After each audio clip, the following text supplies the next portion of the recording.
Welcome to the Observers Direct, the show where we go meet our observers in person. This week we head to Guinea in West Africa with our observer Foudé Kouyaté. Now Guinea is rich in gold deposits and there's a real gold rush going on in the east. Tens of thousands of Guineans are digging, hoping to strike it rich. But our observer Foudé says that this is damaging the environment and not bringing much money to the region. We head to the wild, wild east with my colleague Julien Pain.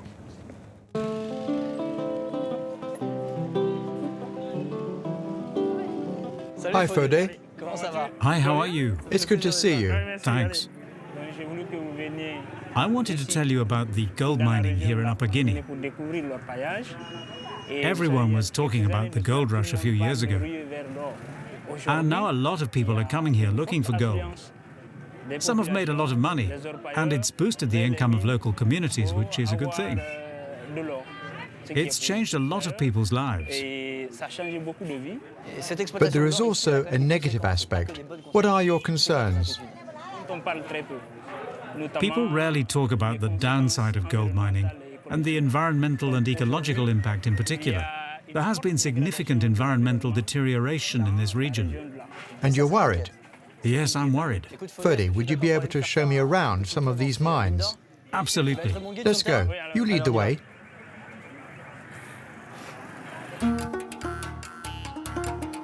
We head to the village of Doko, which is full of gold miners. A surreal landscape, every metre of earth dug and prospected. With thousands of men and women working to extract the precious metal from the ground. Pickaxes, ropes, buckets, methods that are 400 years old. Hello, how are you? Hello, I'm Mamadou Kande. To find gold, you have to go down the mine. Then we dig with our pickaxes. We put the earth in the buckets and we bring it back up to ground level.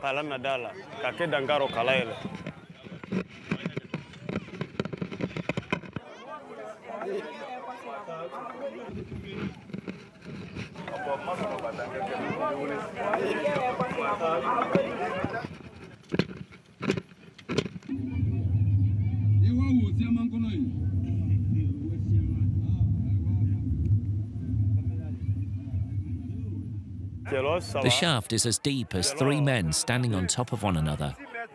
There are 2 tunnels at the bottom. With the main hole, they make up what we call the foot of the mine.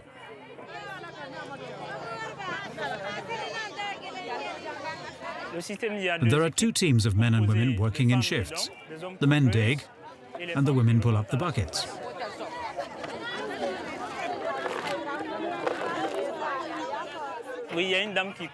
One woman keeps count. Each stone represents 1 bucket. This ensures everyone gets their fair share.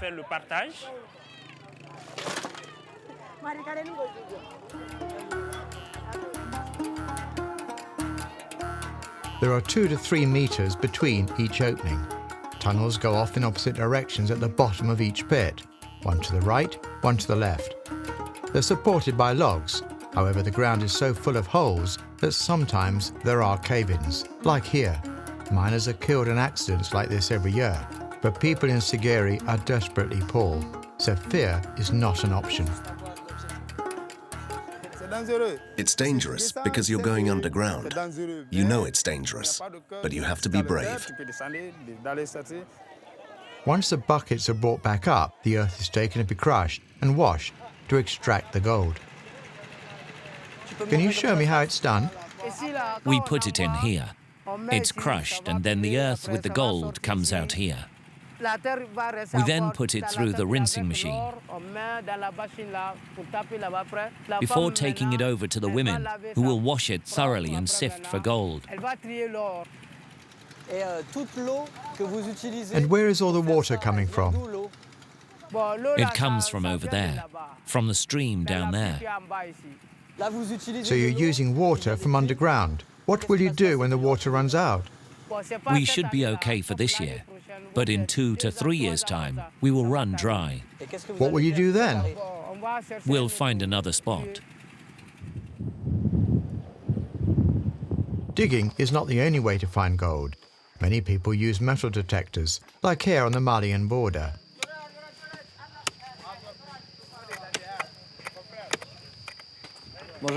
Hello. Sometimes we'll dig, but before we dig the pits, we check the earth. If the detector beeps, I call my friend over, and he helps me dig. If there's a small amount of gold, it will beep. If it made a lot of noise, then we'd be very happy. What will you do once you've finished here? We'll go somewhere else, find a new site. You'll leave all this and go somewhere else? Yes, that's right. And how many sites have you prospected already? Several dozen, I'm not quite sure. The environmental impact here is probably worse. They're only digging the surface, but it's over kilometres of land. Nothing grows here afterwards. Gold has kept Sagiri going for hundreds of years. It generates a lot of money, and yet there is still no basic framework regulating this activity. As far as the state is concerned, gold mining is like an impenetrable fortress. The state receives no money from gold mining revenue. It's managed on a local level.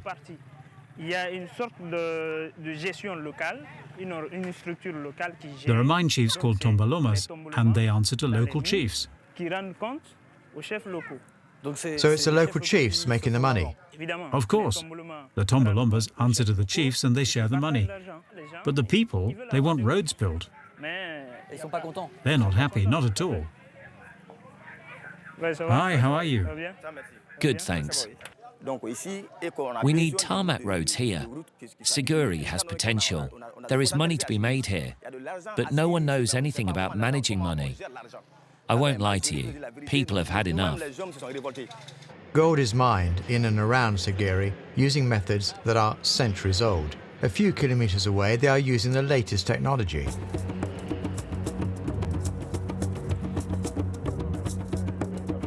This open pit belongs to the SAG, a subsidiary of the Anglo Gold Ashanti Group, based in Johannesburg. The main shareholders are American pension funds. Massive equipment is used here, and the annual turnover amounts to hundreds of millions of dollars. It does have something in common with artisanal gold mining, however, a devastating impact on the environment and on water resources in particular, as one of the employees confirms in no uncertain terms.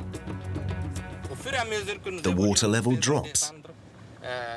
The more we excavate. I don't quite understand. You need a lot of water to... No. We need to drain the water in order to work the land. We are drying up the land. So you are draining off the water? That's right. The SAG processes a gold-bearing gravel in a factory a few hundred meters away from its quarries. They use a chemical process to extract the gold from the tons of rocks, involving cyanide. The chemical process, the leaching, begins in these vats. The gold is dissolved in the cyanide solution and separated from the ore. That's what the cyanide is for, to dissolve the gold. What happens to the remains? Where is the liquid kept? We have a tailing pond 7 kilometers away. Where is it? It's over on the other side, 7 kilometers away. It's a tailing pond. The cyanide will decompose naturally in the sunlight. And don't forget, we add hydrogen peroxide, which as an oxidant will destroy the cyanide. Do you think the water stored there poses a threat? It is harmless. We have done a lot of testing since we started working here, and we have never found any cyanide in the water. Residents in nearby villages are very concerned, however. They say nearby rivers and streams were polluted with cyanide in July 2013, which the SAG strongly denies. And it's not just the cyanide proving to be a cause for concern.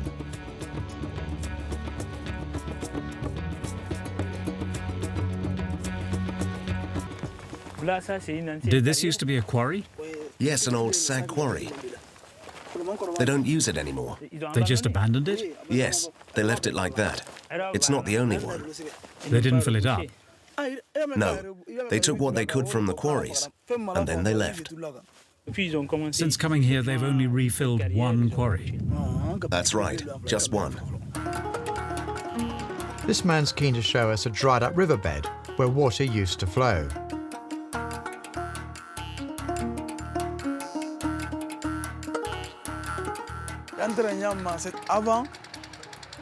There used to be a river here that never ran dry. The source was just behind us, but it stopped flowing 3 years ago. It's the Sag's fault for drawing water upstream, and the smaller gold producers also wrecked it. It used to be beautiful here. There were forests, caimans, porcupines, hyenas, all sorts of animals.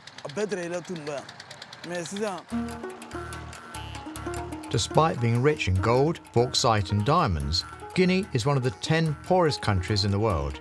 Tens of thousands of people make a living from the mines in Seguri, but most of the money falls into the hands of large mining companies and village chiefs.